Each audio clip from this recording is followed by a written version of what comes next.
Assalamualaikum warahmatullahi wabarakatuh.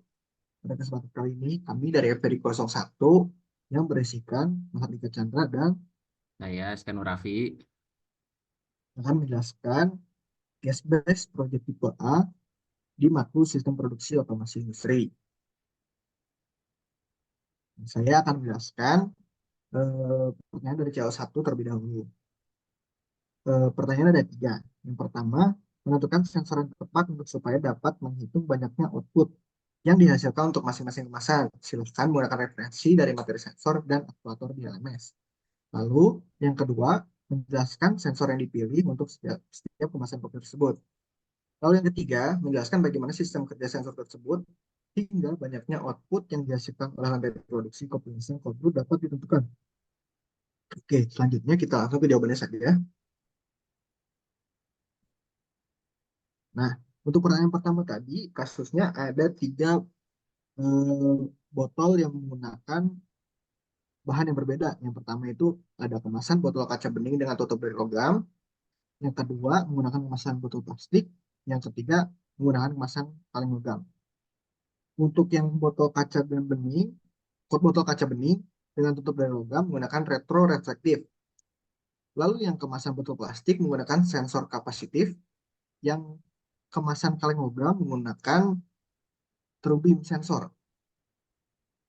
Oke, untuk menjelaskan pertanyaan kedua, eh, kita akan menjelaskan tentang sensor dari retroreflektif. Sensor retroreflektif digunakan untuk menghitung jumlah produk yang menggunakan kemasan kaca bening. Karena sensor ini mendeteksi objek yang transparan dengan filter polarisasi dan reflektor prismatik yang halus. Sensor ini memiliki emitter dan receiver pada alat yang sama dan mendeteksi perubahan cahaya yang menyebar disebabkan oleh bahan kemasan kaca. Lalu dipantulkan kembali pada sensor menggunakan retroreflektor. Lalu untuk kemasan botol plastik, kami menggunakan sensor kapasitif. Karena sensor kapasitif dapat mendeteksi bahan material non-logam, termasuk plastik, sehingga untuk kopi yang menggunakan kemasan plastik dapat terhitung saat melewati sensor kapasitif. Lalu untuk kemasan kaleng logam, kita memakai true beam sensor, karena true beam sensor digunakan untuk menghitung jumlah produk yang menggunakan kemasan kaleng logam, karena sensor true beam ini memiliki dua alat, yaitu emitter sebagai pengirim sinar infrared yang nantinya akan diterima oleh alat kedua itu receiver. Ketika produk dengan kemasan logam melewati sensor, maka receiver tidak akan menerima sinar karena terhalang oleh produk dengan material logam. Lalu untuk yang ketiga, untuk poin A, saat memproduksi kopi dengan kemasan kaca bening dengan tutup dari logam menggunakan konveyor, produk bergerak melewati sensor retroreflektif. Saat produk melewati sinar infrared, maka cahaya akan mendeteksi perubahan cahaya yang diterima. Setelah dipantulkan kembali oleh reflektor, maka akan terinput data jumlah produk yang melewati sensor. Lalu untuk poin B, yaitu dengan botol plastik, produk dengan kemasan plastik akan terhitung jumlahnya ketika melewati sensor kapasitif. Sensor ini memungkinkan pendeteksian kemasan bukan logam karena konstanta dielektrik cairan jauh lebih tinggi dibandingkan dengan wadah sehingga sensor dapat mengamati seluruh wadah dan cairan di dalamnya. Data yang masuk akan terinput pada sistem dan dapat menentukan jumlah produk yang sudah jadi. Lalu untuk produk kopi yang menggunakan kemasan logam yang bergerak menggunakan konveyor akan melewati sensor true beam. Terdapat dua alat, yaitu emitter yang akan memancarkan sinar yang nantinya diterima oleh receiver. Ketika produk melewati sensor receiver, tidak akan menerima sinar karena sinar tidak dapat menembus logam, sehingga akan terinput data produk yang melewati sensor tersebut.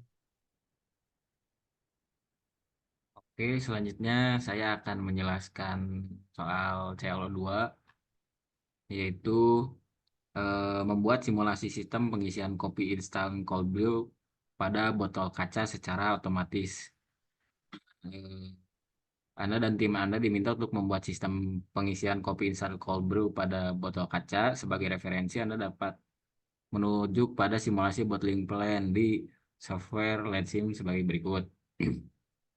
Untuk soal yang pertama, jelaskan urutan proses pengisian kopi instan cold brew pada botol kaca pada stasiun kerja bottling plant.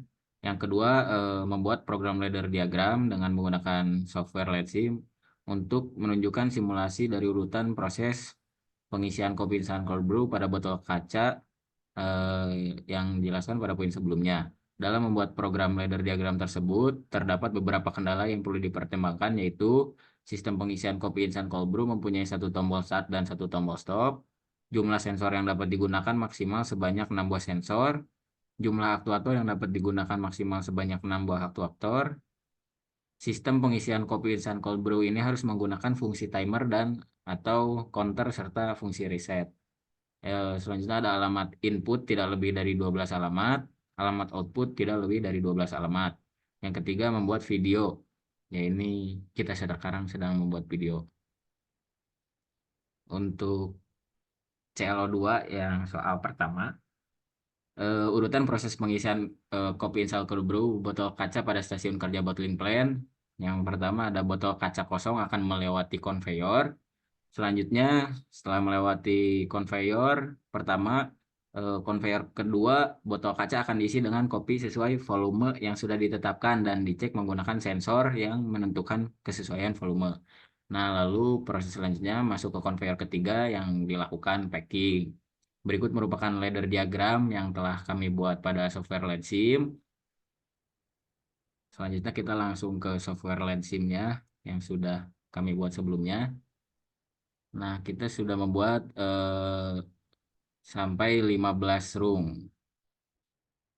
Nah, pada room pertama ini kita memasukkan input 10, lalu output 5, room kedua flex 0, lalu input 1, lalu output 0, yang kedua room kedua dan output 0 dan L output L 04 dan seterusnya.